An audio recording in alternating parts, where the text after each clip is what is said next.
know what my only crime was being happy. That's all I did. I hate you. Holy shit, Danny. Hello, everybody, and welcome to the Gym Pack Zone, where we won't be discussing Impact Wrestling. We will be discussing instead TNA, as we are now in the new era of the company, starting tonight with Hard to Kill. I am James Gisanti. You know me, you love me, but not as much as my man, Big Bad Chad Johnson, with me again in the, I don't know what zone we're in right now, but we're here and we're excited. We are. We're here. We're definitely excited. Great show. Good show. Good show. Good show. Not great. Good. We'll Good talk show, about great. We'll get to great. Nonetheless, hopefully. Good wrestling. Great, yeah, great man. wrestling fan. I can't think of, I'm gonna lie. I was gonna say that I can't think of a weak spot in the show. I could think of one weak spot in the show, but overall, I thought this was an incredibly solid pay-per-view. I thought this was an incredibly strong start for this new brand of TNA. You know, for a long time, a decade, near a decade, really. We haven't heard the letters TNA without the letters LOL next to them. There was a very unfortunate stigma that went with TNA for the longest time. Yeah. But before we get into the new show, the new era, and what we thought of tonight, I do need to remind you guys, we are doing our autograph giveaway tonight. We will be announcing the winner. We have had several people enter all week. I really appreciate you guys. I really appreciate the interest here at Mark It Down, and hopefully you guys are going to be happy with what you get. I will announce winners at the end. Remember, to gain an entry is still open. Dragoon just got an entry right there. I'm not going to read that comment out loud, Dragoon, but all you need to do to enter and gain entry to win this this giveaway is to follow us here on YouTube. And if you're watching this video, comment on it and you gain a second entry. And if you want even more entries, additional entries, all you got to do is follow us on all of our social media. You know, if you follow us on Facebook, if you follow us on X, if you follow us on TikTok or Instagram or wherever, or if you follow us on our audio platforms, entry. We want to give you this stuff. We want you guys to win, and we want you to be with us. So please enter, leave comments. I'm not going to... Dragoon gets one. Dragoon gets one, but that is an additional entry for Dragoon, and I'm putting it on the list. There we go. But yes, we are... that guy never made it to TNA, actually. He teased it a bunch of times. He did tease it a bunch of times. But that's about it. So we are going to briefly discuss the pre-show, because there's, while a good amount did happen, I don't want to get bogged down by it too much. Our first pre-show match of the night was Steve Maclin, former Impact World Champion Steve Maclin, taking on another former Impact World Champion, Rich Swann. This match went about 10 minutes. This match actually happened at last year's Hard to Kill as well. I don't believe it was on the pre-show then, but Maclin getting the win as he is ready for this new era of TNA as well. Our second pre-show match of the night saw the System, this newly christened group, with Brian Myers and Eddie Edwards taking on Eric Young and Frankie Kazarian, two TNA originals. The System got the win and got some much-needed momentum as their teammate, I don't want to say leader, but their teammate Moose is going into the main event tonight, challenging for the TNA World Heavyweight Championship against Alex Shelley. The third match was for the Digital Media Championship. Tommy Dreamer defending against Crazy Steve. We've all really been waiting for Tommy to drop that title, and thankfully we didn't have to wait too much longer than tonight, as Crazy Steve did get the win and becoming the new TNA Digital Media Champion in this new era of TNA. There was one other highlight of the pre-show, which saw a debut of a former WWE superstar, and I use super very loosely, as the man formerly known as Top Dollar debuted with TNA, and he's now, what is it, Anthony Francis, I believe it is? AJ Francis. debuting with Woo Kid, their new music video that made it very clear that Francis paid for this TV time, paid for this pay-per-view time to debut their music video. They were interrupted by my man, Joe Hendry. Joe Hendry coming out with a music video of his own, mocking the formerly Top Dollar. Oh my God. Look, there's no judgment. Top, bottom, we're all people. We're all people. But it was, a little frustrating for Francis as he took out his frustrations on Joe Hendry and chokeslammed him almost through the mat. All the while Woo Kid recording it for his social media. I thought that was a nice touch. But that was the pre-show. Some stuff happened, some good stuff, some good ways to get the crowd hyped. Nothing amazing in my book. I'll be honest, I had trouble watching the pre-show. It wasn't on Fight, and it wasn't on YouTube, so I was essentially following along on social media. Huh. Yeah, I also didn't watch it. I was actually a little bit late to the party, but I did see the results. I had a few, I guess, questions regarding the pre-show. Go for it. I mean, you pretty much said everything with AJ Francis. I just, that happened. it happened. Whatever. You know what's funny is near the end of his run in WWE, I don't want to say like is very strong. I was always indifferent on him, but I saw him live at a house show recently before he left, and I was like, Hit Row is okay. They're not great, but they're okay heels in person. This might be the perfect platform for him because he'll be able to stand out amongst some people who I just think are a little bit worse than him. But anyway, let's not forget. This is for you, Chad, and this is for everybody watching. Impact, and now presumably TNA, has been a place for career rehabilitation. I've said that multiple times. There have been many people who have either been on the outs, were in either one of the major companies, or were looking to build themselves back up again, and fell, and then TNA caught them and helped build them back up into the stars that we're enjoying again in some of these companies. Whether it's Big Bill in AEW, whether it's LA Knight, who was Eli Drake in Impact, the Hardys, who we don't need to get into. Lots of people used TNA, used Impact as a way of putting some shine back on themselves, at proving what their worth is, and then going back to one of the bigger companies. Now, I don't necessarily want to see that happen all the time. I would love for TNA to have its own little roster, but or strong roster. Hi, Beck. Dragoon saying Top Dollar is going to be built up into WWE champion, baby. He looked better here. I'm saying this honestly. He looked better here. He looked better here in this one segment in TNA than I think ever on his main roster run in WWE. I totally agree. I mean, if, like you said, TNA, formerly known as Impact, is definitely a WWE graveyard, known as it's awesome to see people go here and then completely flip and change their whole career path. Drew McIntyre is the perfect example of somebody who had to go elsewhere for a little bit and then came back and became a phenomenal superstar. So, hey, I'm all for it.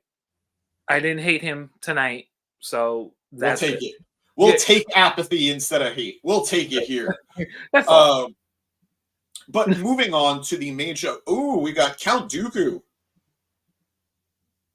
He plans on winning. Well, good for him. He is going to get an entry. He is going to get an entry. I'm very excited to have him here. In fact, this is his second entry, if I'm not mistaken, because he's already following us.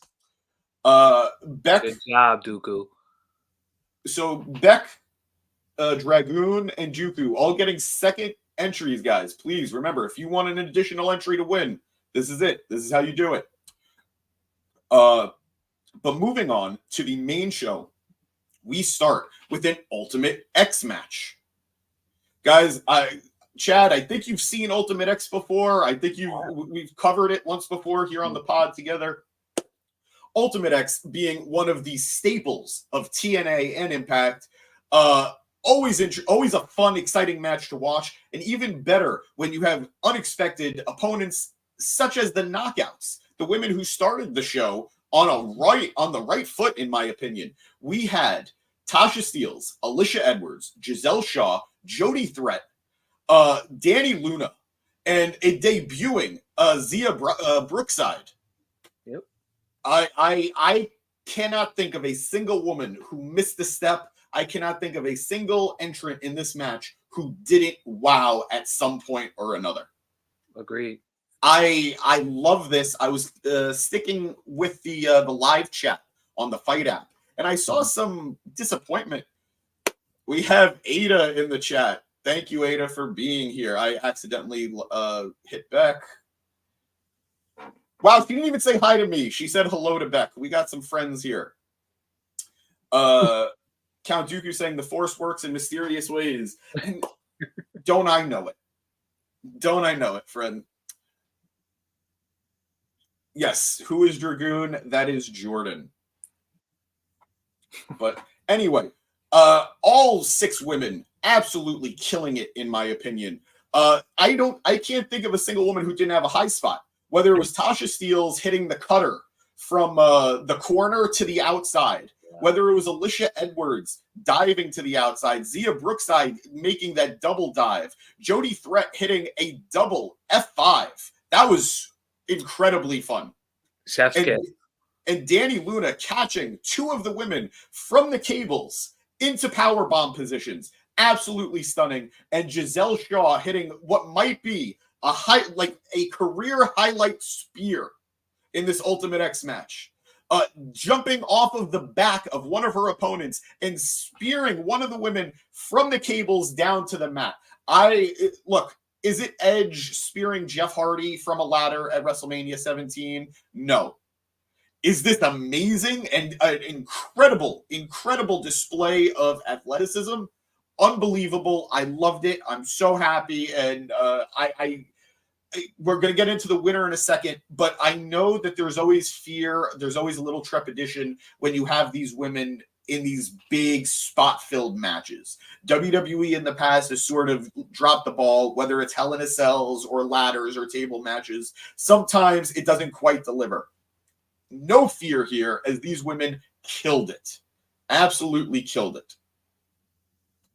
So the winner being Giselle Shaw. Now, if you've been a longtime listener here at the Jimpact Zone, if you've been a longtime listener or a longtime viewer for Impact and now TNA, you'll know that Giselle has had a big year building herself up, going after the top talent of the Knockouts division. She has faced Deonna Purrazzo. She has faced Jordynne Grace. She has faced Mickie James. She has faced Trinity. She has faced everybody that the division has had to offer. And while she's come up short, you've seen her get better in the ring every time. This felt like a coronation moment in its own way. She might not be champion yet, but this was an excellent example of the cream rising. She has been paying her dues. She has been killing it. And I'm very happy to see that reward finally come through. She didn't just deserve it. She earned it. A lot of people in this chat knowing what that feels like. But yeah, very happy for Giselle Shaw. What did you think of the match? Was there a highlight for you? Was there a spot for you that you thought, wow, this was a great way to start the show? So absolutely the spear that you talked about. I was like, oh shit. It gave me, as you said, it wasn't Edge and Jeff Hardy, but it gave me the vibes. Yeah, right? It gave me the vibes of the early TLC matches or whatnot. I'd like to talk about how when I first saw the quintessential diva fighting Masha Slamovich, however long ago that was, and I came on your platform and I said, holy shit, Giselle Shaw is something to look at. Yeah. I said, oh, this is going to be a thing. I can see it. I know where they're going with it. Shout out to Masha as well, because she's phenomenal. Yep. But I knew I knew this was going to be a thing. Like I knew who the winner was as soon as I saw the match set up. I saw every woman get their shine the way they needed to. And at the end, I said in my mind, the quintessential diva has to win this. It's a must. She's paid her dues, as you said. She's been on a road forever. She's had some big wins, some really big losses, and like now is just her time. So it makes the most sense. We'll talk about more later with the women's title match, but yes.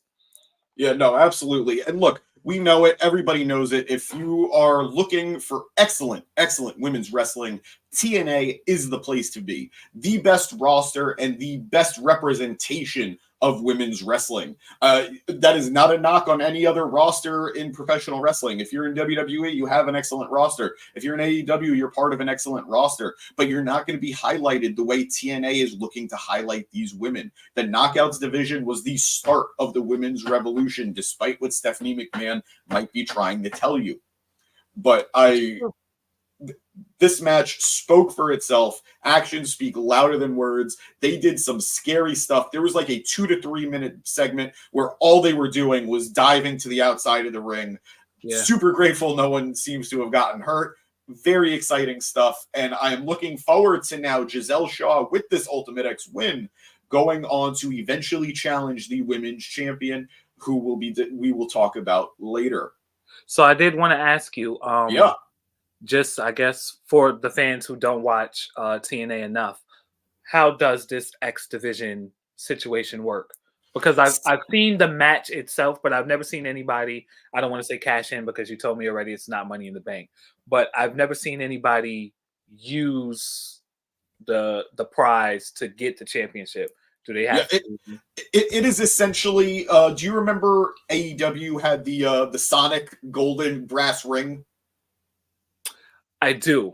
Yeah, it's essentially just a prop for a number one contender spot. As opposed to bringing down a contract for a guaranteed spot, it is simply a prop for it. Sometimes Ultimate X will determine actual champions. In this instance, it was simply a representation for the number one contender spot. Just want to address lots of love in the chat tonight. Final Girl saying hi. Thank you for being here, Final Girl.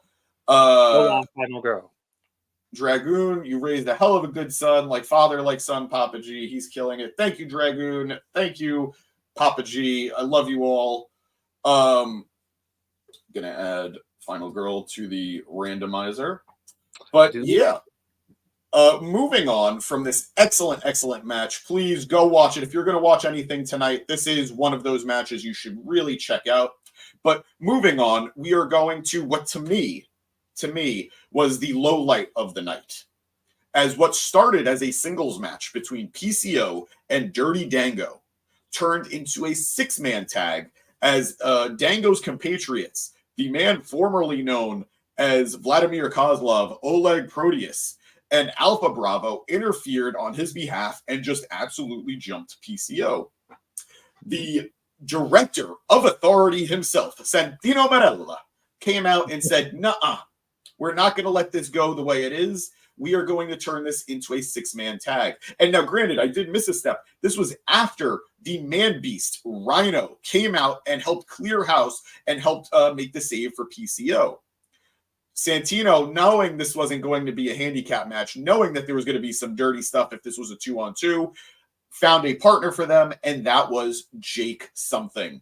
Guys, I know the name is tough to get past, but Jake Something is absolutely a beast in his own right. We had two old bulls in the ring with PCO and Rhino. We had the future bull, in my opinion, in Jake Something. The man is a stud. He looks great. He hits hard, and he is the future, in my opinion, of the TNA World Heavyweight Championship division.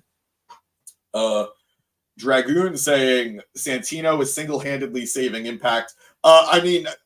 Or he killed Impact, because now we're in the TNA era. Ooh, burn. Yeah, I said it. Speaking of ECW, Rhino, we're having a little bit of a conversation in the chat between Count Dooku and Dragoon in terms of the importance of women's wrestling in ECW. We have Ryan in the chat. Yo, Ryan, thank you for joining us. You just got an additional entry for the autograph giveaway. Thank you for being here, bud. I hope you, if you didn't get to watch the show, regardless, thank you for tuning in. If you did, I hope you enjoyed it. But yeah, this six-man tag was sort of the weak spot of the night for me. At the very least, the singles match that it started out was. I didn't have a lot of hype for it in general. I wasn't excited for it. I love PCO, but I've gotten very tired of Dango's shtick. I hate professional wrestling. Buddy, professional wrestling kind of hates you right now. So I don't know what you want. But the six-man tag turnaround was fun. And again, a nice showing for Jake something. Who the good guys, the baby faces, did get the win.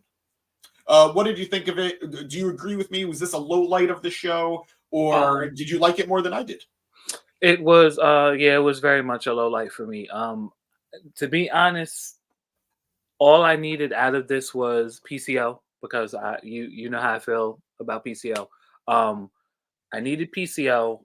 I needed to see Jake something because I'm with you. I think he's a beast, and I think he is going to be a force when he gets to where he's getting. I can see him moving in steps that I like. I think his journey is going to be cool. I'm not too shabby with the name. It's fine. I mean, it's something. It works. Santino Marella is a godsend. He is a light, and every time I see him, it just makes me think of how dumb another company could be to let him go under whatever situation is going on with him because he is a gem. Lord, God, I love Santino. Santino is has been a favorite of mine for years. Other than that, I like Dirty Dango. I didn't understand the gimmick as much this go around. I didn't need Vladimir Kozlov, who took me until mid-match to actually realize it was Vladimir Kozlov. and I don't know who Alpha Bravo is, so I'm with you guys. I'm with you. I didn't really need the match, but anytime to see PCO do a flip onto the onto the ring apron is good for me. So I guess we have Eric Gisanti saying John Cena. Santino Marella always bringing a laugh in no matter what company it is or what name. I loved it. He called PCO Pico. Yeah, he's good. He gets it. He gets comedy. He's great at it, and it's always a fun time. The crowd, I don't know if you heard, the crowd started chanting Pico. Yes, as opposed to PCO. Of course I heard it. That was the best part of the whole thing for me.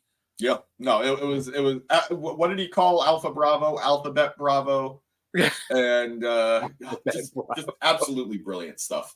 He's amazing. He just, I hope his daughter becomes a champion in NXT because of how great I love him. Nepotism. I mean, they've been doing it. Look at Nia Jax. Yeah. But moving on, we are now going into our next title match of the night. A surprise match, a match that wasn't originally booked, and the champions weren't expecting challengers. We had the Knockouts Tag Team Championship match, where MK Ultra, Masha Slamovich, and Killer Kelly defended against the Decay. And I'm emphasizing the Decay because we've been dealing with the Death Dolls for a good portion of last year. But instead of Courtney Rush and Jessica Havoc, we dealt with Rosemary and Havoc. This was the irresistible force meeting the immovable object. These were two scary, scary teams of knockouts. And they both really brought the heat, in my opinion.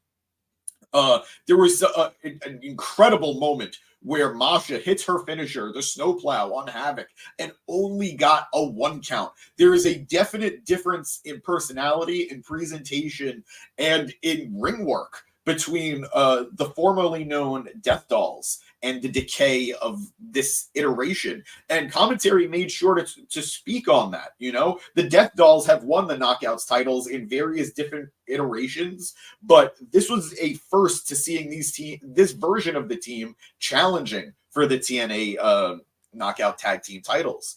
And I loved it. I absolutely loved it. The finish came after Havoc pinning Killer Kelly and crowning new TNA Knockout Tag Team Champions. I wasn't expecting this match. It was a pleasant surprise. I'm always sad to see Killer Kelly and Masha lose, but I am happy to see Rosemary and Havoc getting ready to wreak destruction on the Knockouts Tag Team division. Chad, give me your thoughts. Number one, I think everybody knows that I think Rosemary is a wrestling goddess. I like Havoc, but I've always been a huge Rosemary fan. I love the fact that Decay is back. This was my first showing of Killer Kelly. Really? Yes, I think I did the Gym Pack Zone with you the week before she debuted, and then I've kind of been out of it. So I've never seen her wrestle until tonight.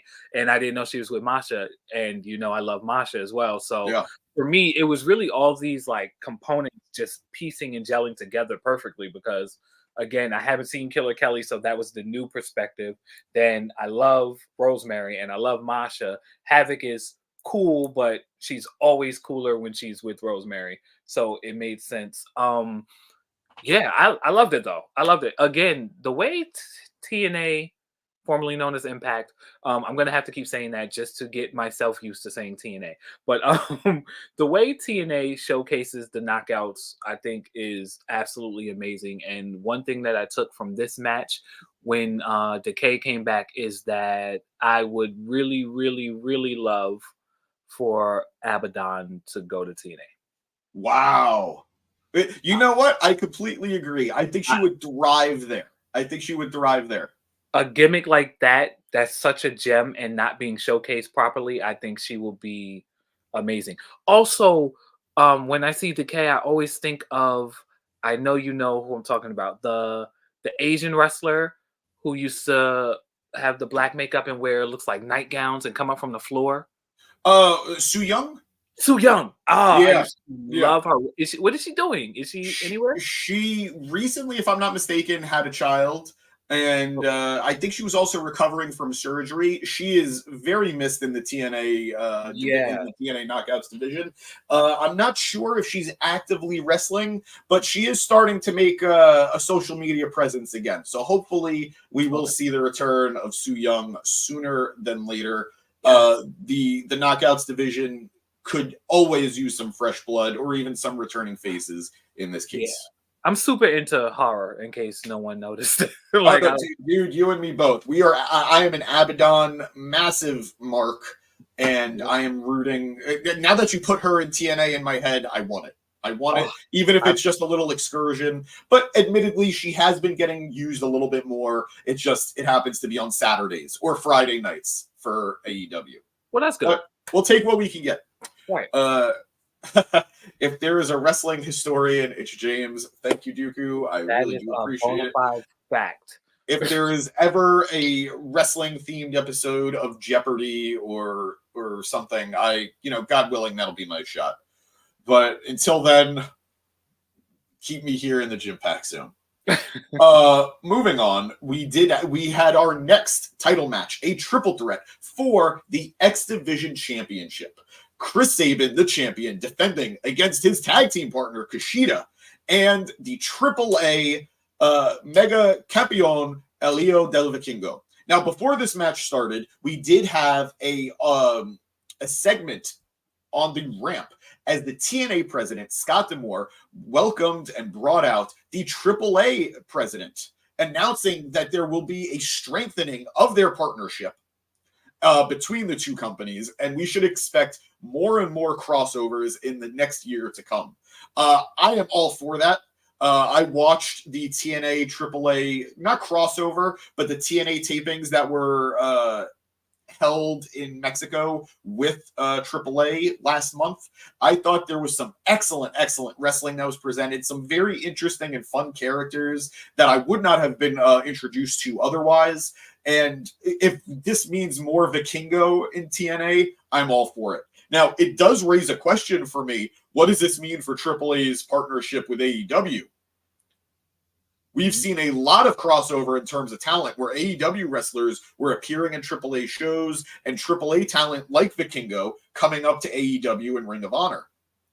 I hope this means the world, all this Forbidden Door stuff can continue and multiple companies are going to work with each other without scrutiny. But it is something to consider that now this new partnership might impact another partnership. Yeah. Would you rather see AAA working with AEW, or would you rather see AAA working with TNA? I'll go with TNA only because AEW has the whole ROH situation that I'm out of. Also, I haven't been watching AEW, so I'm gonna throw TNA the ball for this one, just because we what TNA show. Let's. I'll take it. It doesn't matter. We again, nepotism, word of the day here. Before it was Santino Marella. Now it's the Mark It Down podcast. We're covering TNA, so that's where all of our eggs are. That's the basket we care about. Yeah, it's fine. But they also have a work. You got to get over it, Dragoon. They also have a working deal with New Japan. They do. I'm sorry that New Japan is being exposed as the feeder system that it is to AEW. Okay? I didn't want to do this, but you got to get out of it. But you do have another entry. So No. One comment per. You're out of it. You're out of it, Dragoon. But I think size does matter when it comes to the sphere. None of that. I know that you didn't put that up, Chad. Thank you, producer boy, for bringing that up. I did not. And tell that to Edge. Hey, he's a tall guy. He's tall. He's lanky. He's lanky, but I mean, you're so effed when I get on one of these calls, buddy. I already told you are more than welcome to come on Monday. Danny is very much looking forward to having you on his Monday Night Raw fast forward. In the meantime, we shall see. Checking out, we have a new subscriber, Terrence. Terrence, you just got added to the giveaway. Thank you. If you want another entry, please leave a comment. But welcome to Mark It Down, buddy. Welcome to the Gym Pack Zone. Welcome to the Matrix. That too.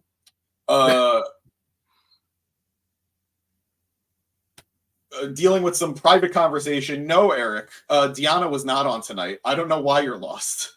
But, it would have been nice to see her. But going back to the triple threat, this is exactly the type of triple threat wrestling I want to see. This is exactly the type of multi-man match wrestling that I love. There was no 2v1 scenarios. There weren't any moments to breathe. If there was a man standing, he was getting attacked. If you were getting through opponent 1, you're then trying to get through opponent 2. There was not a moment where I was able to catch my breath in this matchup. Again, just to recap, because we got a little lost dealing with everybody in the comments and dealing with the partnership. This was X Division champion Chris Sabin defending against Elio Del Vikingo and Kushida. Kushida, who is now signed to TNA, by the way. He is no longer a New Japan talent. He is, in fact, a TNA talent. But regardless, I loved every second of it. This might be a strong contender for match of the night for me. And you had so many different styles here. You had the submission styling of Kushida. You had the high-flying action of Vikingo. And you had, I don't even know how to describe Chris Sabin. It's been said ad nauseum this year, but he and Alex Shelley are truly the blueprint of what independent wrestlers today model their stuff off of. These guys were so ahead of their time when they were making their name in TNA in the original days and Ring of Honor as the Motor City Machine Guns. And now stuff that seems standard was stuff they're still elevating this late in their career. Love Chris Sabin. There were excellent moments where I thought at any one point we were going to have a new X Division champion, but that was not to be, as Chris Sabin successfully retained the championship after taking Vikingo out with a Canadian destroyer. TNA is still the one company that values that move enough to actually take somebody out of a match, and then going on to face Kushida one-on-one in the ring and hitting a cradle shock for the 1, 2, 3, getting the pin and successfully retaining his 10th, take that, 10th X Division Championship reign. I know I discussed a lot of it. I'd be remiss if I didn't include one of the excellent spots of the match as Kushida hit a top rope superplex and held on to his submission while doing so. Absolutely stunning move. Vikingo, what can be said about his high flying that hasn't been said every time he appears on TV? Chad, did you love this match as much as I did? What did you think? I obviously loved it more than you because you said it's a contender for match of the night, and I think it was absolutely the match of the night. It's no question, bar none. It was the best match of the entire night. It's the best match I've seen of TNA, formerly known as Impact, for in a long while. My nephew actually came in and was like, well, who are these guys? What are they doing? What's this? He was amazed from beginning to end. He had to watch the whole match because it was that good. So he was like, well, tell me who the counterparts would be like in WWE, because he's, of course, a massive WWE fan. And I was like, Chris Sabin is like AJ Styles. He's like super seasoned, been going for years. He's a total package. He's a technician, a striker, a powerhouse as well, but a high flyer. I'm like, Vikingo is like Ricochet. He's flippy, high flyer. Kushida, I really couldn't think of anybody to compare him to that my nephew would know. But I think like maybe Hideo Itami, maybe Wesley, maybe those gems that are really good but don't get to showcase it in the company they were in prior. But that being said, he is absolutely a fan of all three now. Vikingo is different. That man is just different. Like the room, the pacing and the room for breath and the flips and the acrobatics, but on top of the strongman style, like I don't know, that shit was just, it was mind bending for me because I was like, I always had somewhere to put my eyes, like always. Like even when it was a reprieve and everybody was on break, there was always something going on, and I just think it was orchestrated perfectly. No, I completely agree. Look, I will never claim to be an athletic person. My body is far too broken for that at this stage in my life. But I can at least, when I was younger, imagine being able to pull off some stuff. You know, if you get me drunk enough, I'll perform a swanton for you now. I could do a swanton. There are still some things I can do. There is no point in my life at any point that I think I could have done anything. Look at this. If you're just listening, guys, we have a clip going on of Vikingo hitting a springboard 450 splash from the ring to the outside. I don't even know how to attempt that. It's really the flawless precision for me. He does it like so fluidly, like it's breathing. It looks like the top rope moonsault he did to Sabin and Kushida was like, it looked like he just did a step. It was like it was a clothesline off the top rope. I don't understand how that man moves. How old is this guy? 26, I believe. Oh my God. Yeah, the sky is the limit. I actually wouldn't mind. I'm gonna piss producer boy off, but I would not mind him being in the Rumble in a couple of weeks.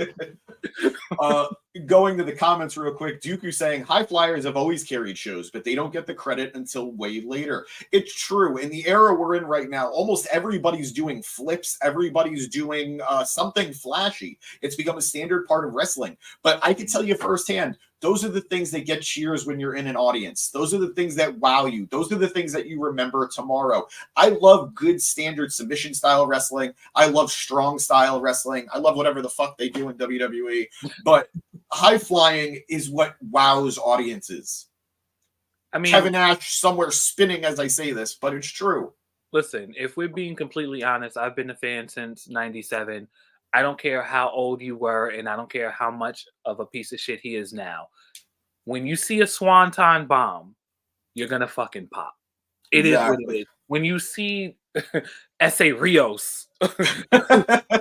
Who hasn't who's heard that name in years? But when you see somebody like that just doing what they're doing, that's what makes wrestling the most entertaining and fun for me. So High Flying will always get the credit it deserves.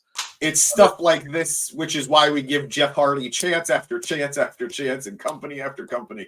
If you're just watching right now, we have a clip playing of Chris Sabin with a insane Canadian Destroyer on Vikingo on the ramp. This was another springboard move.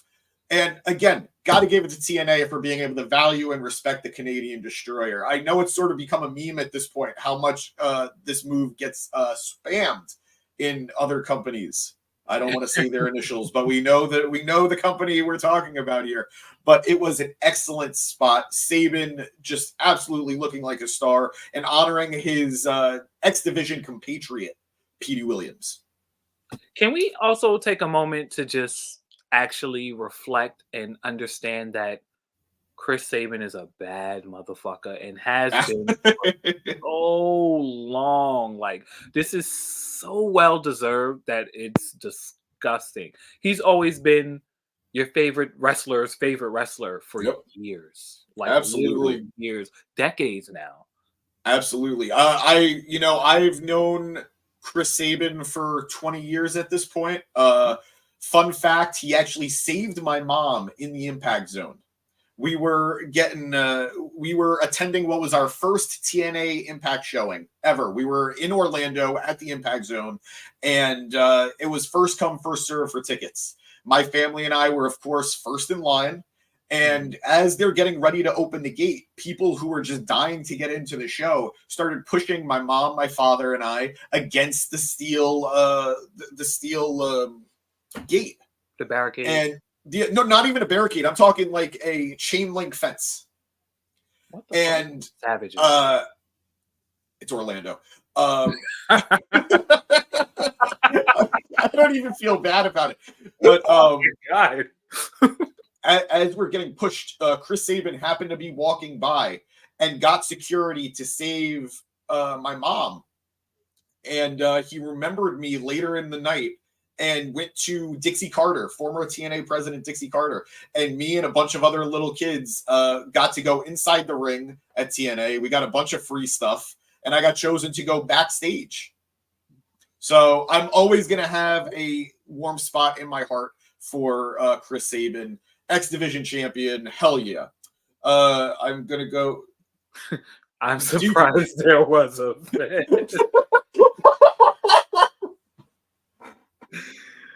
Oh boy. I'm gonna skip over that. Melly G in the comments saying Mohinder. Once again, Melly, always a pleasure to have you here, and always just the wrong show and the wrong name. But that gets you a addition into our giveaway, whether you like it or not. But yeah, moving on. Excellent match. Like I said, highlight of the show for me. Please go watch this one. If it's not my favorite match, it was really up there. But moving on, we are going to hear what your favorite match was. I don't know, but I can tell you this next one was a contender. Okay. Because you know me. I love my big meaty men slapping each other's meat. You do. We had the walking weapon of TNA, Josh Alexander, answering an open challenge from not a TNA superstar, but an indie talent, an indie fave, Alex Hammerstone. This is a name I've been hearing for quite some time, but I have to be honest with you, Chad, I've never seen him before tonight. But I'm going to be looking him up after this because, my God, this man did some insane stuff. He did. These were two big. What was that? Oh, I think I lost you there, Chad. Oh, God. Either Chad's gone or I'm gone, but we'll figure that out. I'm here. We good? Yeah, there you are. There you are. But yeah, Alex Hammerstone. No, you're good. I lost you for a second. I got a little nervous, but I appreciate you sticking around. We have Melly G in the comments saying Josh Alexander versus a fan. This is how I know she knows Eric. It's just scary. Is he a Viking? He's not a Viking. I don't know what to describe this guy. He looks like Shane Douglas, but like juiced up to the gills. I don't know if that, Chad, if you agree with that assessment, but he is a scary looking guy. I went out. Oh God, I said he looks like Shane Douglas, but juiced up to the gills. Oh my God, yes. Wow. Right? You see it too, right? Wow. That's fucking spooky. Right? You see it now, right? Now that it's there. I can't unsee it, which is crazy because I haven't seen Shane Douglas in a decade plus. But I definitely Jesus, I just Googled imaged him. I love the Hills. What do you have against this guy? Holy hell. Damn, Dragoon not holding back against Alex Hammerstone. But regardless, this was an excellent match. Josh Alexander coming off of 2 back-to-back losses against Will Ospreay and who was the other one? I know they talked. Regardless, 2 back-to-back losses, something that hasn't happened to Josh Alexander in TNA since 2021. So he had a lot to prove coming into this match, and Alex Hammerstone having a lot to prove as he's looking to jump to a higher level. These guys brought it out, hitting finisher after finisher with on one another. Alex Hammerstone almost getting the 1-2-3 after hitting. I didn't hear the name of the move, or I did hear the name of the move, but I'm not entirely. The Nightmare Pendulum, it's called. Excellent name for a move, and a move that, I'll be honest with you, little bit of James fun fact here. If I had a finisher, this would be what my finisher would be. This was something that little James thought of as a kid and is super jealous I don't have the muscles to pull it off. Really? That would be a finisher, though? It's a suplex into a rock bottom. Okay. I get it. Like, come on. It's pretty awesome. There's nothing else to say. I get it. Say less. I got you. Dragoon saying he chose to look like that. He didn't do anything wrong. Dragoon, shame on you. We don't body shame here at the Mark It Down podcast. You're not setting your best foot forward coming into Monday. Very disappointing, Dragoon. Look at that. Look at that. We're showing the clip now. We're showing the move. If you don't like it, that's on you. No, that's a great move. It is. Dooku in the chat saying Shane Douglas looks like Kurt Hennig and Rick Stoney had a baby. Oh shit. Kind of true. And Dragoon saying he's face shaming. Look at that combo. Again, producer boy putting it up in the background as Alex Hammerstone hitting a excellent bicycle kick into a German suplex into a Tiger Bomb. That boy is good. That man is good. I know a lot of people are hoping he gets signed by TNA very soon. I could see him making a big splash in the main event in the World Heavyweight division. Time will tell. This was a great way to put your resume in as far as I'm concerned. Absolutely. This was my runner-up for best match of the night. Right? It proved to me, I love Alex Shelley. I love Moose.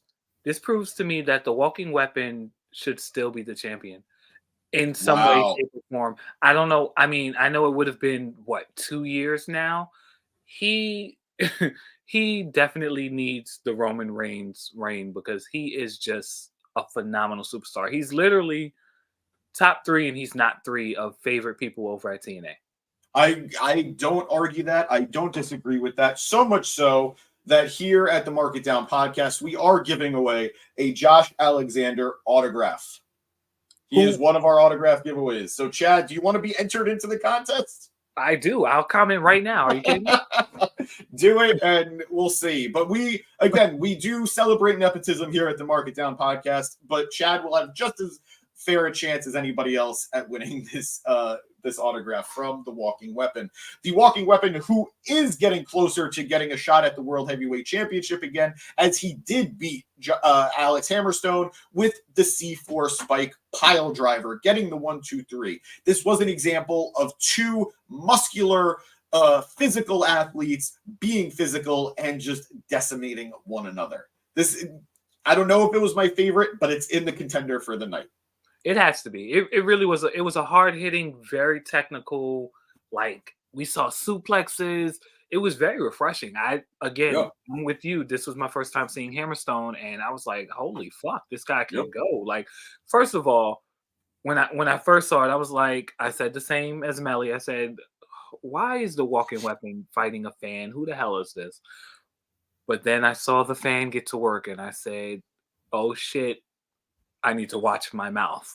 I need to stop being Eric and focus on the talent because this shit was it was amazing. I love the walking weapon. I am now a fan of Hammerstone. I can't wait to see what he does. I'm pretty sure TNA won't be dumb and they'll sign him immediately. No, I here's hoping. Here's hoping they were listening tonight. Yeah. Dragoon saying he knows for a fact he's seen Hammerstone before, but can't recall where. Maybe at your local indie. It's very possible. I can't recall this guy ever being on TV anywhere before, but I'm hoping that changes with the new year. Unless he's had another name. I don't think so. We'll find out. We'll find out. The way he wrestled tonight was very not green. So yeah, he's absolutely been on the scene for some time somewhere. We'll figure it out. Comment on Twitter saying Alex Hammerstone versus Josh Alexander was a classic 5-star match. I don't know that I disagree. It had everything that I was looking for from these two guys. They absolutely delivered. Disagree. Yeah. Oh boy, I remember this spot that we're going to see now on Twitter. Please show this. Oh, this was a scary one. It was scary, but it was relentless. Like I needed him to commit after I saw the hold. Oh boy, here we go. Oh. Ooh, hitting what is a Death Valley driver to the outside onto what we like to lovingly refer to as the hardest part of the ring. Who does that shit? Like, I won't lie to you, my shoulder's hurting just watching it. When's the last time you've even seen a Death Valley driver? Not since Cena. Cena. Oh, Cena. That's a lie. You've seen He Who Shall Not Be Named from NXT.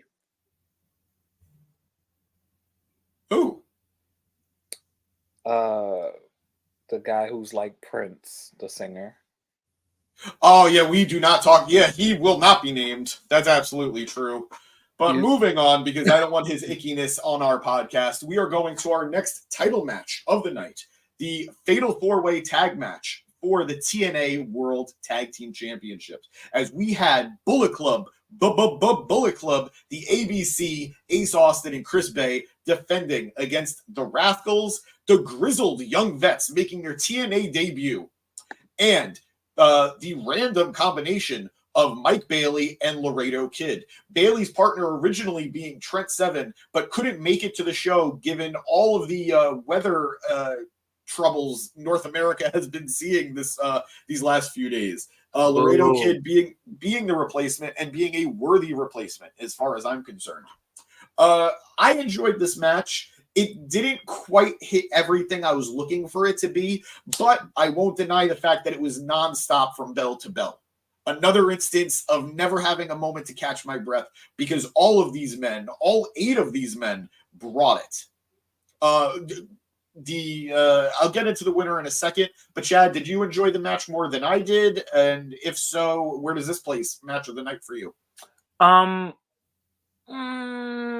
Okay, so I was really ecstatic to see Trent Seven, and then I didn't see Trent Seven. Which, you have to be understanding of that. I will never not pop for Speedball. Like, ever. I love him. I don't know. I think maybe if they placed this match in between the two matches before it, then maybe I could have enjoyed it more.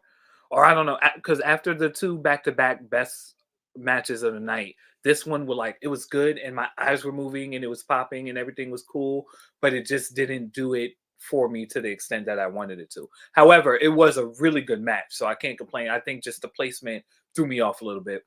I think that's fair. Fair. I will say I will commend the match on following up on the history of at least 2 of these teams, as the Rascals and the ABC have been trading the tag titles back and forth throughout 2023.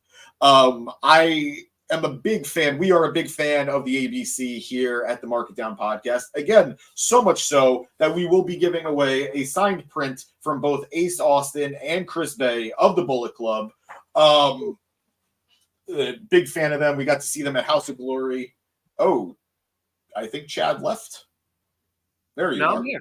That was weird. That was weird. You were gone for a second.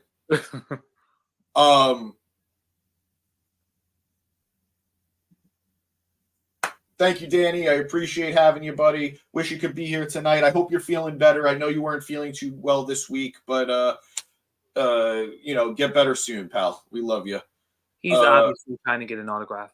Oh, I get it. I understand now. Going off what Producer Boy was saying, trying to show off the autograph. I'll get rid of the comment. Yep, that is Chris Bay and Ace Austin, the ABC, the former Impact Tag Team Champions, the current TNA Tag Team Champions. And yes, I am giving that away. The ABC retained in a hard-fought defense. This one didn't really surprise me. I think there were really only two teams that this would have made sense. I don't know that the Grizzled Young Veterans are signed to TNA. I think they're still doing their thing on the indies, but they would be a welcome addition to the tag division. So this was really a two-horse race between the ABC and the Rascals. I didn't see the Rascals regaining the titles again, and I don't think there is a team that is more popular than the ABC. I'm going to say it right here, right now. I don't think the ABC need Bullet Club. I think they are fine on their own. I think they are, to me, I do follow New Japan when I can. I think they are the best part of Bullet Club currently. Oh, you have a lot of skeletons in your closet, sir. That's not true. The only thing I have in my closet right now is my washer dryer. Okay. I mean, technically, would you call Jason Voorhees a skeleton? Because I have his mask, but I think that's it. Dragoon, thank you for being here, buddy. He's heading to bed. Got to get up for work. Chad, he was happy to see you too. Good times. If he wins anything, we will shoot you a message, pal. Absolutely. Oh, and Danny saying he will see you Monday. Guys, you have no idea how excited I am at the aspect of Danny and Dragoon hosting Monday Night Raws fast forward together. That will be a must-watch episode of the Mark It Down podcast. That would be amazing. But yes, ABC retaining. I agree with you. I think the placement of this match hurt them a little bit simply because they were following two very exciting matchups back to back. But again, other than the second match of the night, which was the singles match that turned into a 6-man tag, I don't think there was a low point of the night. It would have been hard to find a good spot no matter where they were. But I think they made the most of it. And very excited to see ABC, what they have next for them. Yeah. And Chad, did I cut you off on anything when we were talking about Bullet Club? Oh, no. I mean, the best team won.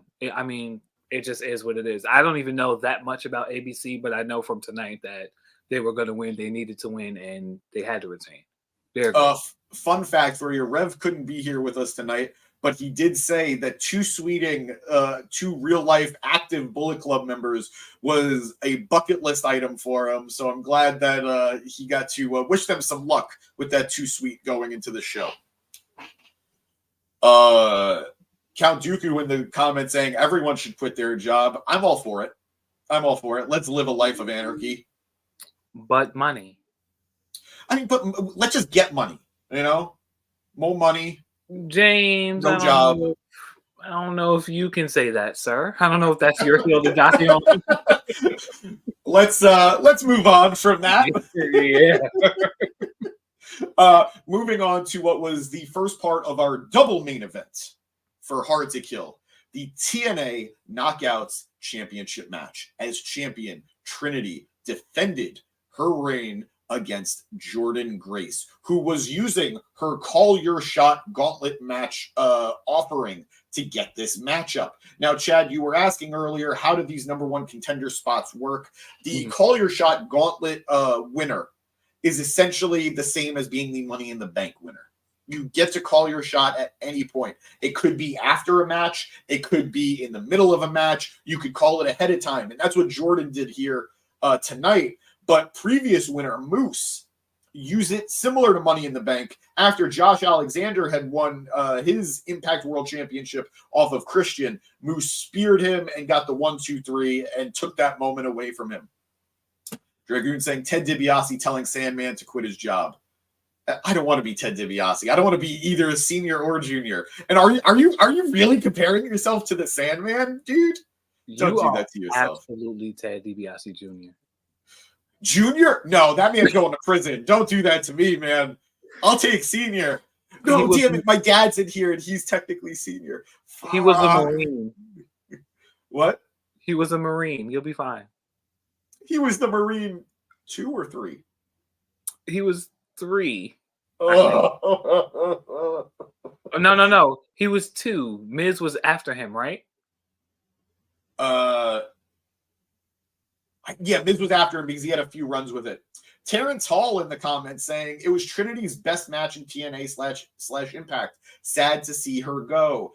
We will talk about that in a second. But Terrence, thank you for commenting. You just got yourself an additional entry for the giveaway. And welcome to the Mark It Down podcast, pal. Welcome, sir. But yes, this was a very interesting matchup, Chad, because despite being the champion, Trinity never felt like she was in control of the match. I'd say at various points, it felt like Jordynne Grace was a lock to win. I want to say 90% of the match, she was in control of it. Twitter comment, Trinity versus Jordynne Grace was a terrific match. Easily women's match of the year so far. This being Trinity's final pay-per-view match in TNA. What a way to go out. I will say, we're all kind of assuming that at this point. We don't officially know. It's a safe bet. It's a safe bet. A sad one, actually, because I think Trinity was thriving here in TNA. But I'll be happy with whatever decision she makes, as long as she's happy and as long as she's thriving. Yeah. I'm sorry, I got caught up watching the clips. Danny in the comments saying, don't talk about the Marine movies. People are actually watching us. Danny, I'll have you know that at least 2 out of however many there are were actually really good. But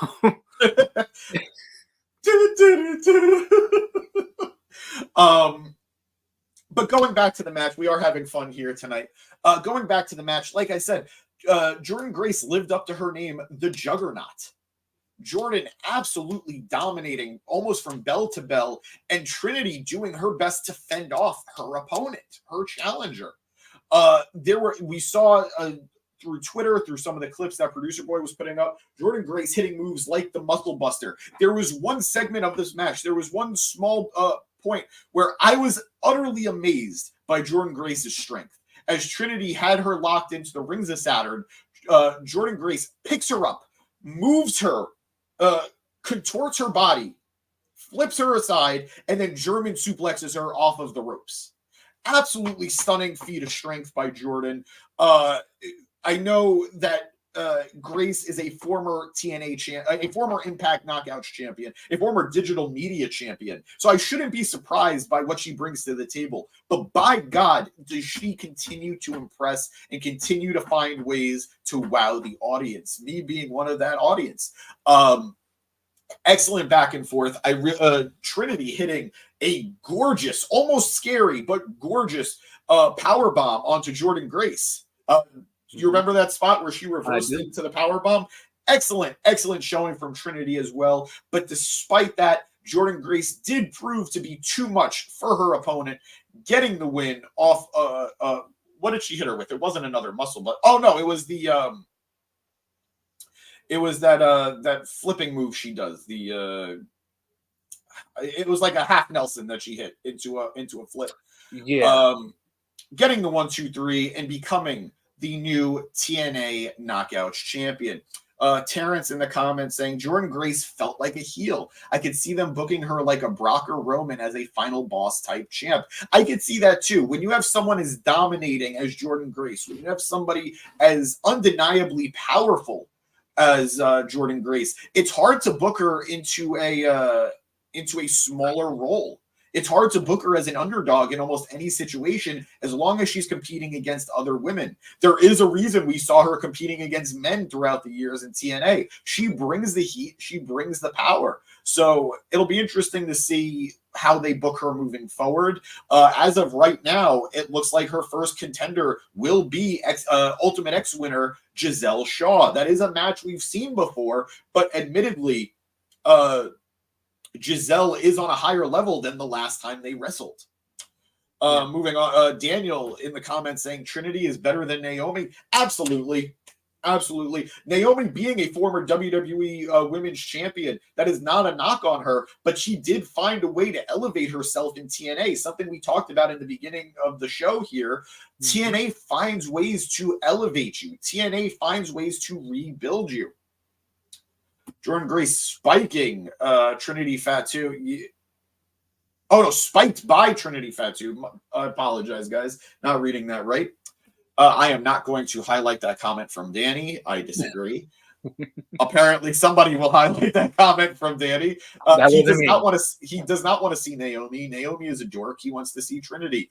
I don't disagree. I mean, I do disagree. I don't think Naomi's a dork, but I do agree Trinity is at a higher level than Naomi. But excellent showing between these two knockouts. Chad, what did you think of the match? This was our third knockouts match of the night.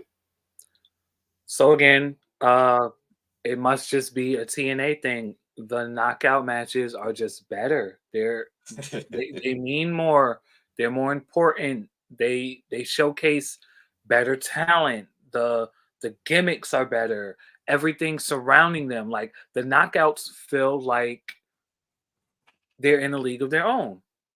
It just, like, I almost like the knockout matches more than I like the men matches. It just is what it is. Like, this division at TNA is just showcased properly. This is how you showcase a women's division. They are so equal and as important as the men that it's like almost disgusting that these other companies are such misogynists.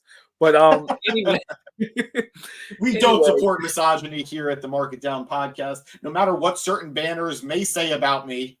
Yeah, because you know it's coming, and I know it's coming. I know it's coming. But just highlighting Terrence's comment, Trinity had more classic matches in a 6-month TNA run than 10 years in the WWE. Again, I don't necessarily disagree. And I was at the WrestleMania where Naomi won the SmackDown Women's Championship in her hometown.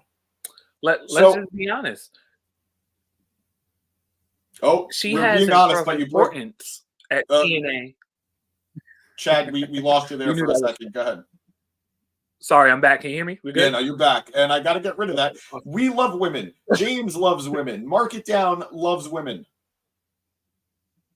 Except for you and Eric. Anyway, Dooku also leaving us. He must depart. He'll catch everyone on the flip side. Good stuff. Thank you, Dooku. Always a pleasure to have you here. Thank you so much. Beck also, unfortunately, having to leave us. We love you guys, and we will inform you if you won the giveaway. It is late. We understand. We do not take offense to people wanting to go to sleep just because we sit up and talk wrestling all night. And we're crazy people. Mostly. Okay. I can agree to that. But Beck says she loves women, and so do I. And I love you, Beck. Thank you. But as I was saying, yeah, I mean, I know everybody wants to talk about Trinity, Naomi, where she's going, what she's doing. I think we have to highlight Jordan Grace here. I mean, absolutely. She's been on a tear since I first seen her. Was that last year or a year ago? Yeah. She's been on a tear since she's been fighting men, women, winning championships, everything. And she's the bar at this point. I mean, she's just literally the bar. I knew she was winning coming in because we all had those assumptions as well. Yeah. But not only that, I thought she should win. Like, Trinity's been great. And I agree with a lot of people. I think she's had her best matches and her importance has skyrocketed. Absolutely. In the company. She's been great, though. She's been firing on all cylinders. It's refreshing to to do what you love and not have to deal with the politics behind it, which Absolutely. is why I think a lot of people hate that she's going back to that system, if she's going back to that system. But yeah, she was just free and badass and great in the ring, and she looked like she wasn't worried. She wasn't job scared like some of these other sissies. I mean, it is what it is. We know how it goes. Like, certain people's days are numbered, and we just don't know what they're gonna do in WWE. But yeah, she was great over here. I hope she continues to be great. I hope she gets what she wants out of whatever deal she's signing or not signing. I don't know. I have no insider scoop. But Jordan Grace looked amazing. I think this needs to be a short reign for her because it is time for the quintessential diva. Absolutely. Absolutely. I think Jordan Grace filled her role very well, helping transition from Impact to TNA. Yep. Look at that. Look at that move. Jesus Christ. If you're only listening to us, Jordan Grace hitting a suplex to the outside onto Trinity, diving through the ropes with a tope suicida. Jordan is a multifaceted challenger and will now be a multifaceted champion. But I do agree with you, Chad. Hopefully it is a quick run as we enter the era of the quintessential diva herself, Giselle Shaw. But before moving to the main event, we do need to discuss the outside presence during this match. That of the debuting Ash by Elegance, formerly known as in WWE, Dana Brooke. Very excited. They had hyped her up earlier in the night as we had a segment of a woman in heels exiting a limousine, and then we saw her prior to the match starting.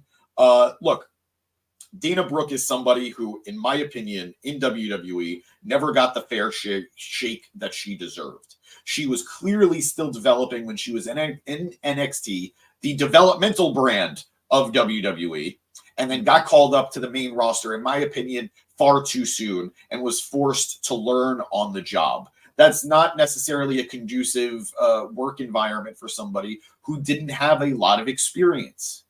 But I think she did improve over time. She was just never really given the opportunity to grow or to highlight herself. When the highlight of your career in WWE is winning the 24/7 championship, I don't know if that's your fault or the Booker's fault. But I think everybody could agree it was the right time for her to leave WWE. And I think TNA is exactly the place she belongs. I think she will have plenty of time to develop, plenty of time to grow in TNA. And I think she would have gotten lost in the shuffle if she went to a place like AEW. So very excited for Ash by Elegance to prove herself in career rehab known as TNA. I hope this is... I'm not saying I immediately want to see her enter the title scene, but maybe before Giselle Shaw challenges Jordan Grace for the TNA Knockouts Championship, we do get to see the muscle mommy herself, Jordan Grace, go on against one of the bigger women of WWE's of the former WWE roster. Are you excited at that matchup? Are you excited for Ash to be in TNA? Well, since you put it that way, I guess I'll put my tomatoes away. Since you brought up the wrestling rehabilitation center that CNA is, and I understand it, and I totally agree with it, I will give you that. Okay, I'll take it. That made me literally 5% more excited. I don't know. I've never been a Dana Brooke fan. I know what she can do in the ring, and I do envy that because I cannot move that way. I don't think I ever could. But with that being said, she's talented. It makes sense. I get it. She should have been showcased better in WWE, I guess. She should have been showcased better in NXT. I think that is where that's where they missed a step. But yeah, I could get behind it. I could get behind it. If she becomes what she was supposed to be the entire time over at TNA, then I will absolutely champion her. I'm just waiting to see because all I've known her for is being like the girl with great moves who's super bland. So if she's already showing personality tonight, and she embarks on a journey where there's more personality and growth and everything, then sure, I'm cool with it. I think that's a fair take. Despite what Producer Boy has in the background of people not being too thrilled at the surprise that was Dana Brooke. But I'm happy for her. I was expecting this, and I know a lot of people were worried that she might have been the big signing that TNA was touting, that Scott D'Amore was touting, but thankfully that wasn't the case, and we will get to that shortly. Chad, hold this for a second. I gotta go grab a charger. I will be right back. That is fine. I will introduce us to the main event, okay? Okay, will do. Okay, so well, I have to think about the main event. Guys, pardon me, super unprofessional, James, to bring me on his platform and then leave me. Give me 1 second while I pull up the match card of the show that I did watch. I guarantee you I watched it. I just don't know the order, and I don't want to be unprofessional with you. All right, so we are heading into the actual main event. So for the actual main event, we had Alex Shelley, the TNA. It sounds so weird saying that. The TNA World Champion going against I don't know how many times Moose has had it, but the former TNA champion, Moose.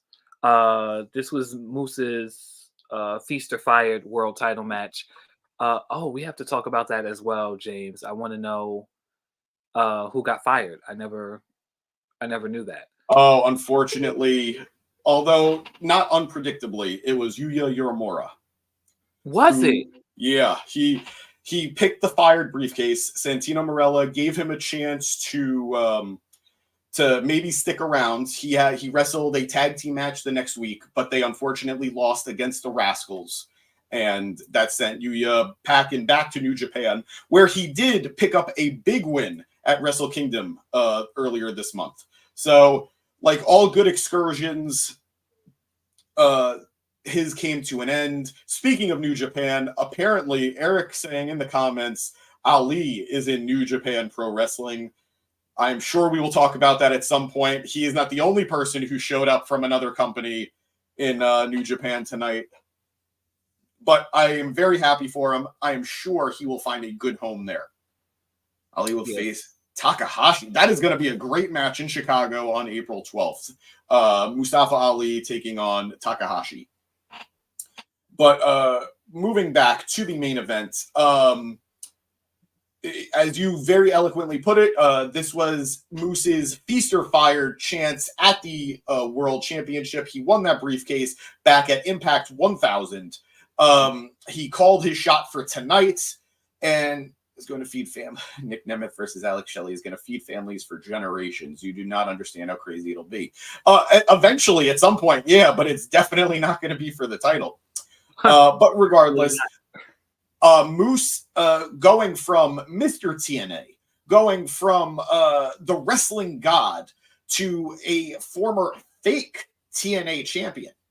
Because when he wore the TNA belt, Impact had already moved on to the Impact World Championship, and Moose just happened to find that championship in the Impact warehouse and decided to wear it and call himself TNA champion before losing the belt to Rich Swann and eventually becoming Impact champion himself against Josh Alexander, thanks to the Call Your Shot gauntlet. This was his first real shot at becoming TNA champion in any real capacity.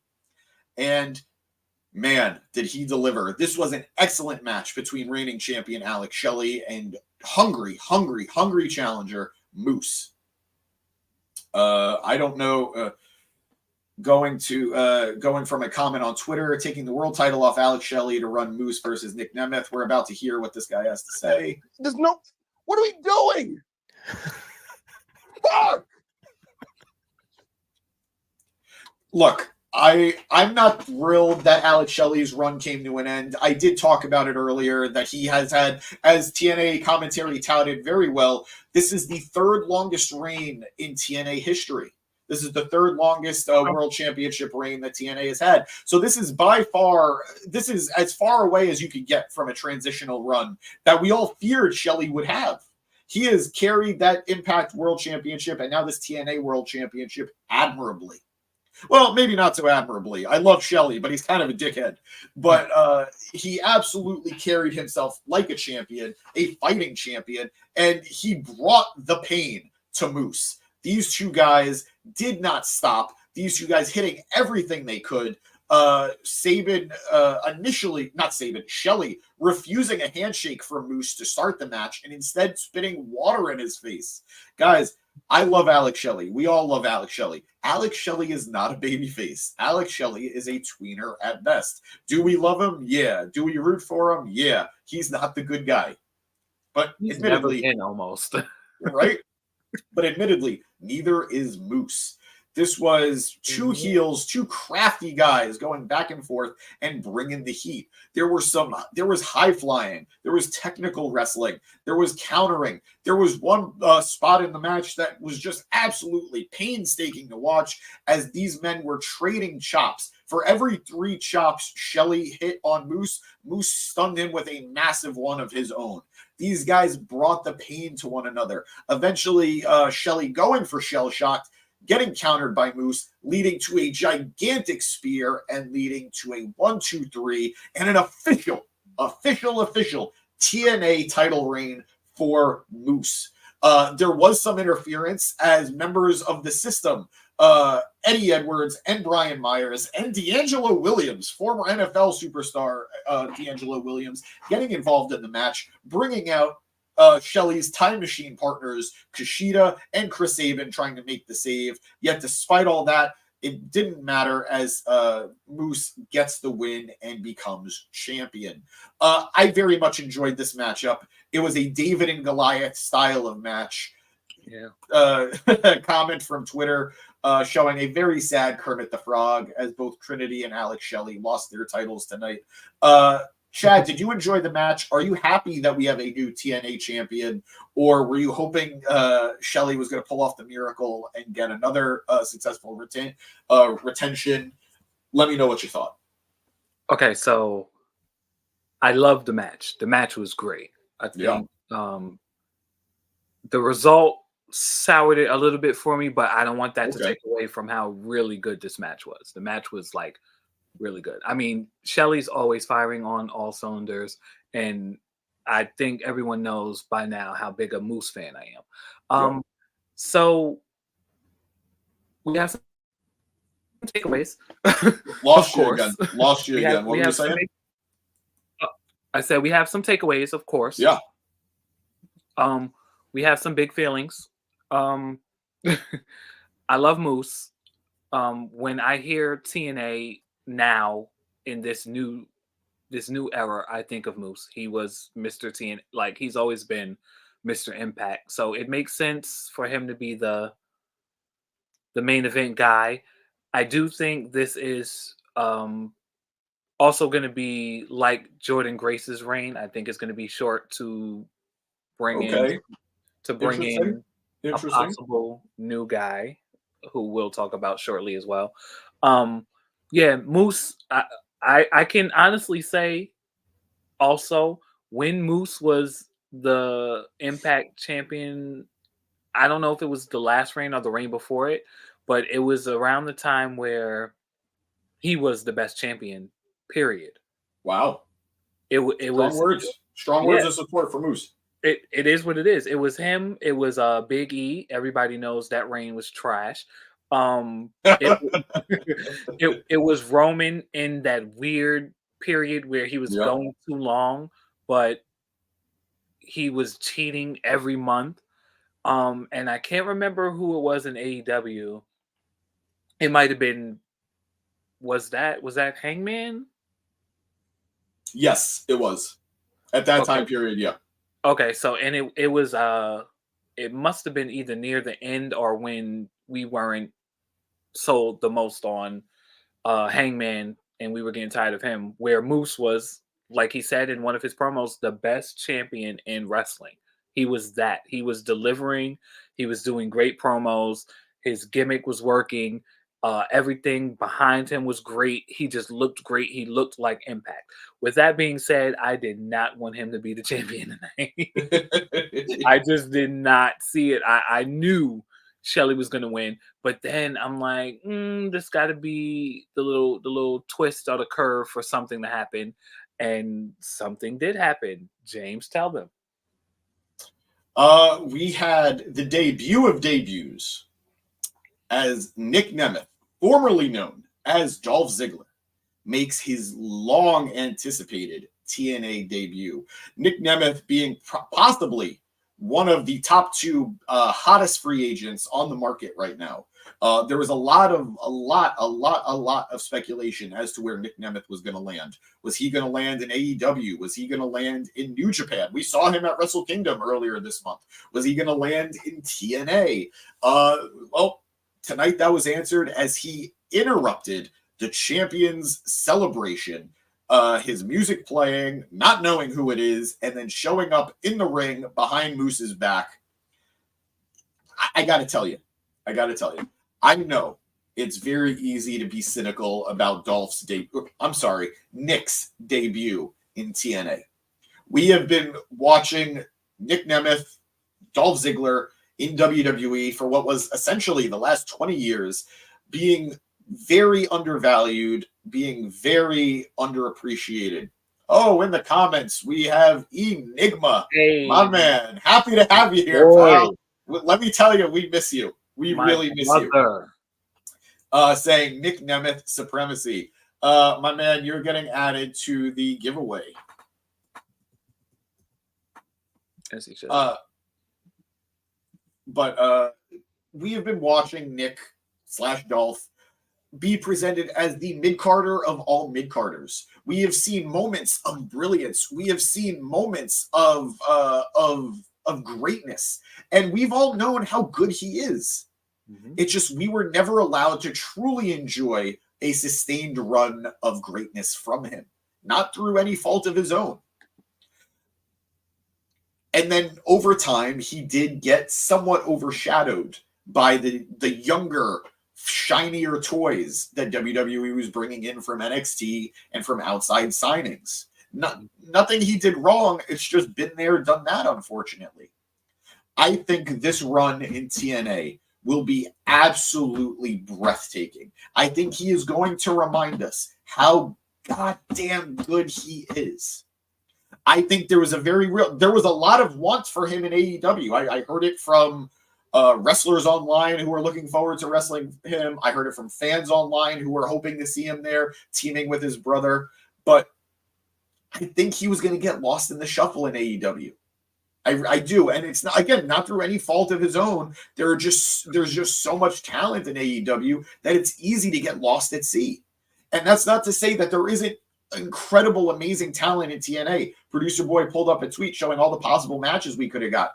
People might have been excited for Alex Shelley versus Nemeth, so it figures they go with Moose instead. Guys, let's be real here. If Alex Shelley retained tonight, we were talking about it. He might be kind of a tweener. He might be kind of a heel, but he's cheered. He's a beloved figure in TNA. Giving Nemeth a monster heel to face in Moose is exactly the type of way you want to debut this guy.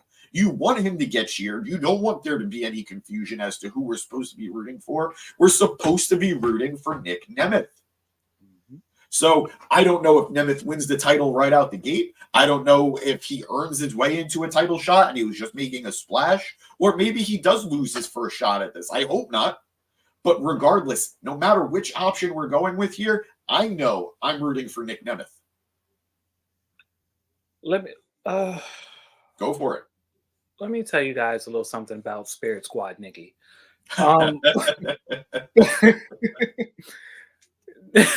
Nick Nemeth is one of, regardless of how you feel about him in WWE, he is one of the most decorated and talented champions and talents we've ever seen. Those are big shoes to fill.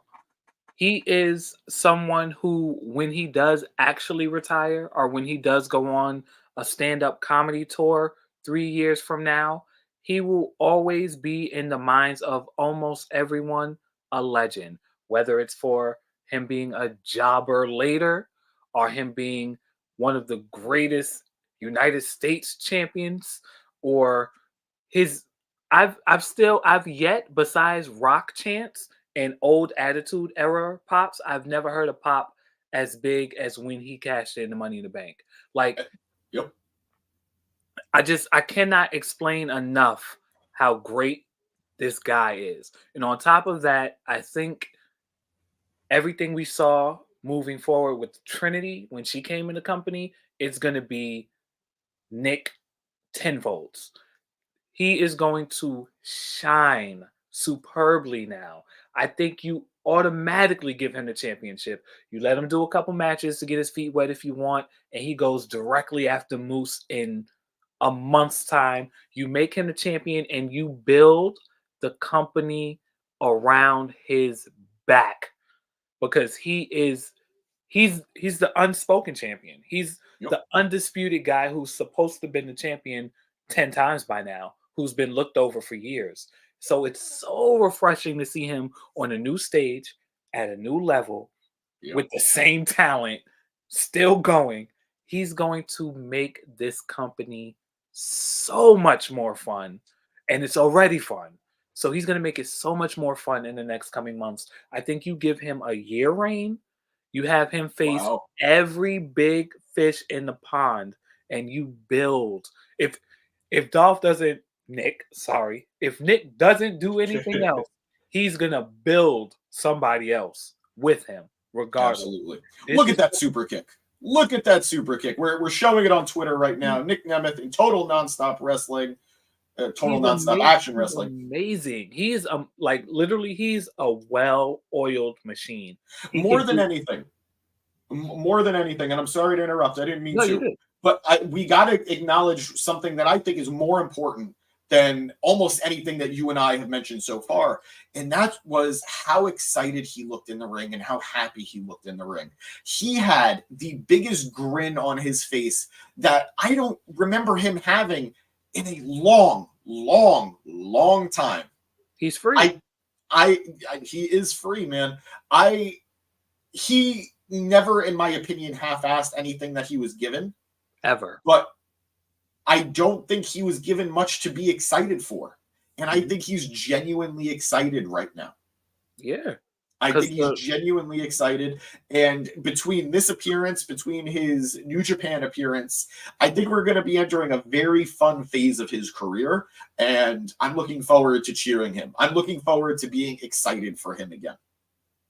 You make him...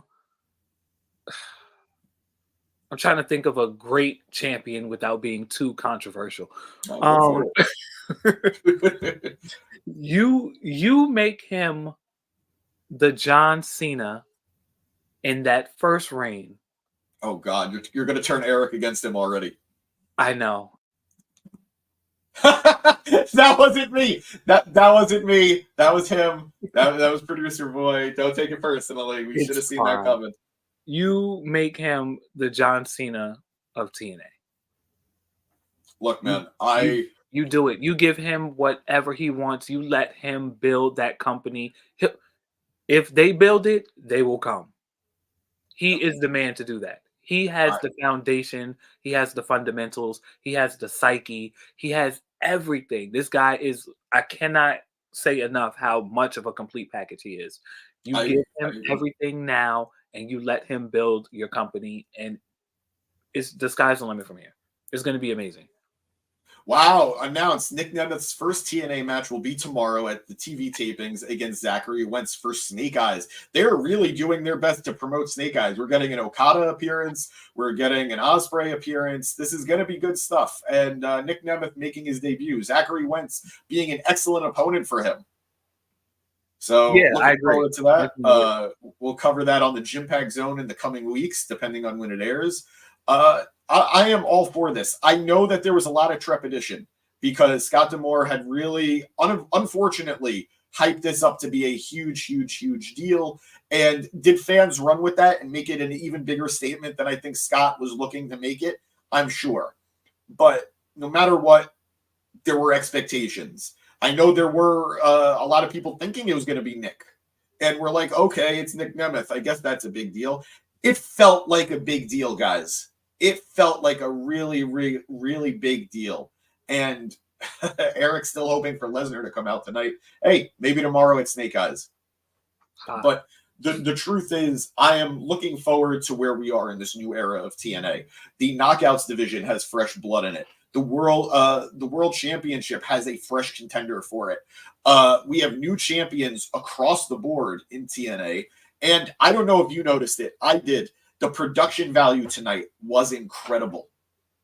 They felt like they were on the same level as a WWE or as an AEW.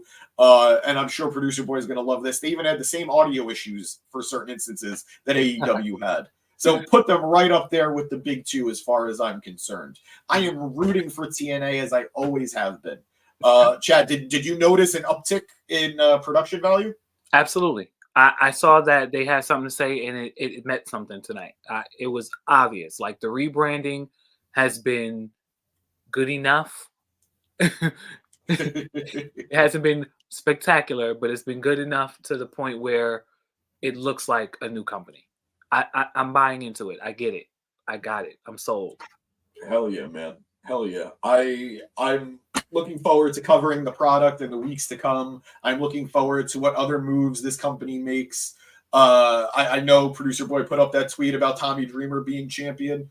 Look, he dropped it on the pre-show to Crazy Steve, somebody who is long overdue for a singles championship in TNA. So we're moving in the right direction.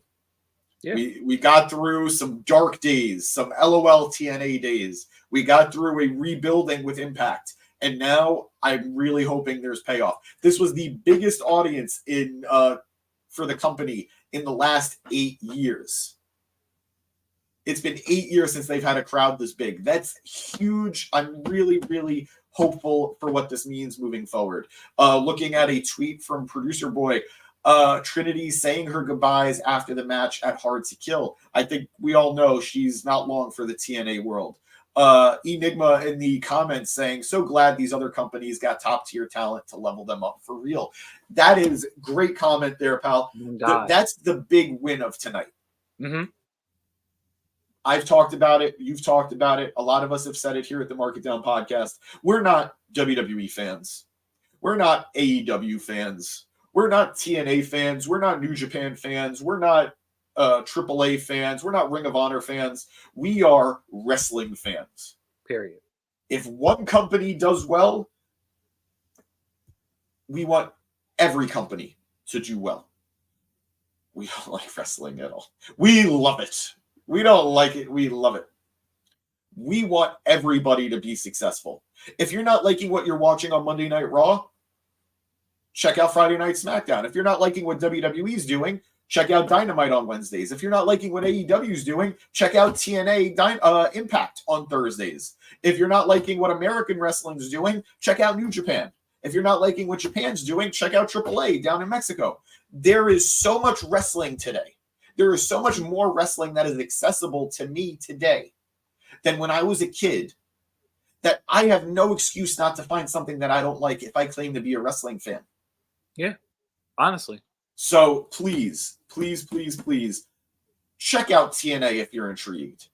Check out New Japan if you're intrigued. Check out AAA, TNA's new partner. Check out all these companies. It's a good, great, amazing, incredible time to be a wrestling fan. Amazing time. Jesus. All right, that was good.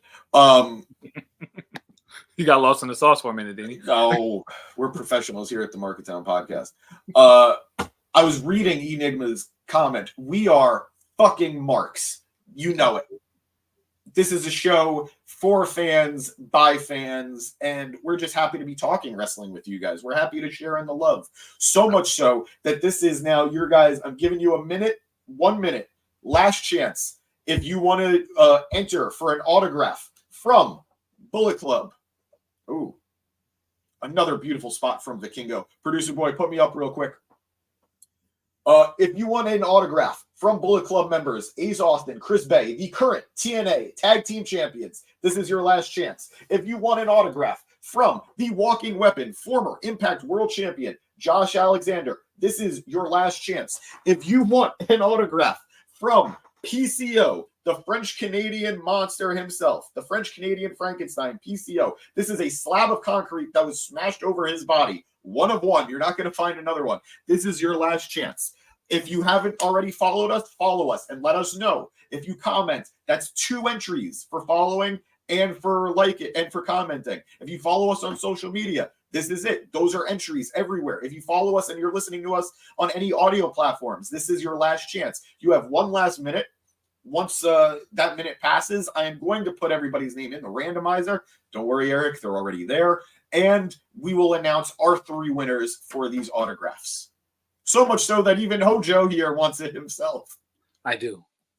I really do. I'm going to be honest. Guys, last chance if you want these autographs. We will be doing more giveaways here at the Mark It Down podcast in the future. We will be doing some autographs for the Royal Rumble. We will be doing autographs periodically moving forward. Some products, some autographs, some fun stuff. This is your last chance for tonight for the TNA Hard to Kill giveaway.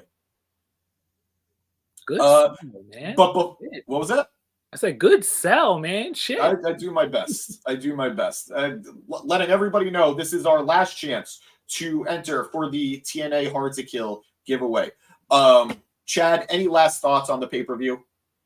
I liked it. I enjoyed it. Like you said, it wasn't like earth-shattering or it wasn't impeccable, but it wasn't bad by any means. So I cannot complain. I'm here for a good time, not a long time.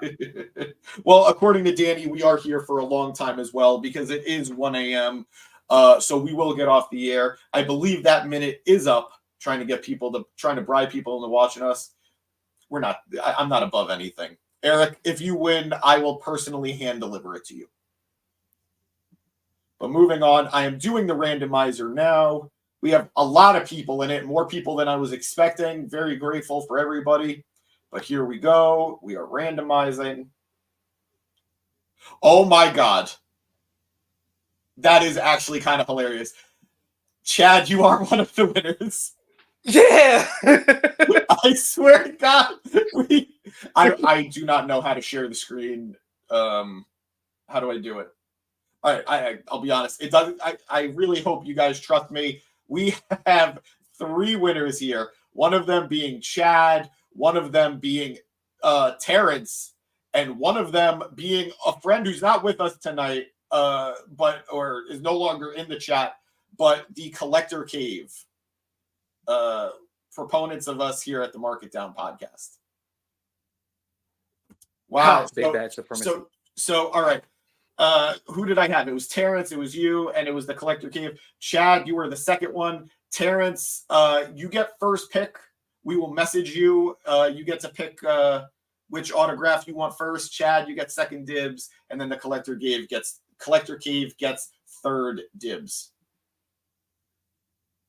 That's actually hilarious. I cannot wait to pick. I am kind of blown away by the fact that you won. Because all right, we will decide if Chad gets to actually keep it or not. You're probably going to have to argue it out in the group chat. Daniel, go to bed immediately. Guys, I wish I could. I genuinely don't know how to do it, but I am kind of dying at this prospect. So again, Terrence, new follower for us. Thank you for joining us. You got 2 entries, and one of them paid off for you. I don't know what click. Haley, thank you for. Oh man, I would have loved to have given you something, but it's okay. Well, listen. What? 'Tis the season. In such a wonderful environment we have for you guys coming out tonight and actually entertaining us and being part of this giveaway, I will give away my spot. I will give away my spot. James, you could do the randomizer again, or you can pick somebody. All right. I'll do the randomizer again for a 4th turn. Make sure it's none of us. No. It is. Hold on, it's refreshing. All right. Somebody who wasn't in the chat tonight, but is a new follower us for Democracy is a Lie. Sorry, Danny. Somebody who followed us through Reddit, Icon. I will message you on Reddit if you are if you're not watching now. I'll let you know later. But you did win. You are a third winner. So once winners 1 and 2 decide what they want, you will get the option for the third. All right. Let's go. Giveaways. Giveaways, guys. Giveaways. Oh, Terrence, there you are in the comments. If you have any form of social media, or you don't know, just tell us now. Which one would you prefer? What is your preferred autograph? Do you want a Josh Alexander autograph? Do you want a I'm so sorry. Do you want a Bullet Club autograph, or do you want the PCO autograph from the Concrete? Let us know. Cave to peer pressure so quickly. Shut up, Danny. And if you can follow us on any form of social media that you can, if you want to follow us on Facebook, Instagram, X/Twitter, TikTok, whatever it is. Oh, you want the PCO? Okay. There you go, pal. PCO autograph. We will ship that out to you. If you follow, like I said, if you follow us on any form of social media, we'll get your address, we'll get your shipping information, and I will send that to you ASAP. Thank you so much for joining us here at the Mark It Down podcast.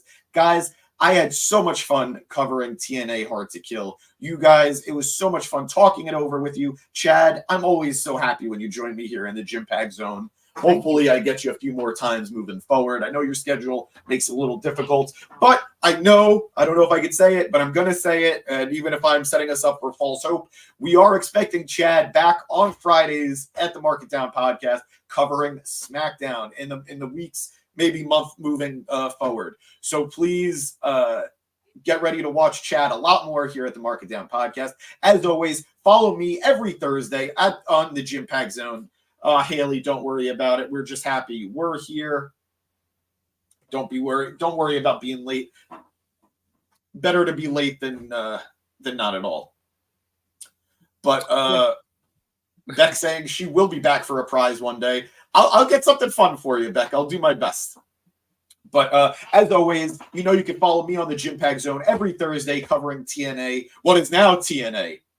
After they finish their episodes, we go live for Monday Night Raw. This Monday, we'll see Dragoon, one of our favorite commenters, joining Danny in the hosting the show. And we, of course, all convene for AEW Dynamite on Wednesdays. So, guys, I'm James Gisanti. This is Chad Big Bad Johnson. This is the Mark It Down podcast. As always, watch wrestling. And as always, watch TNA. Good night.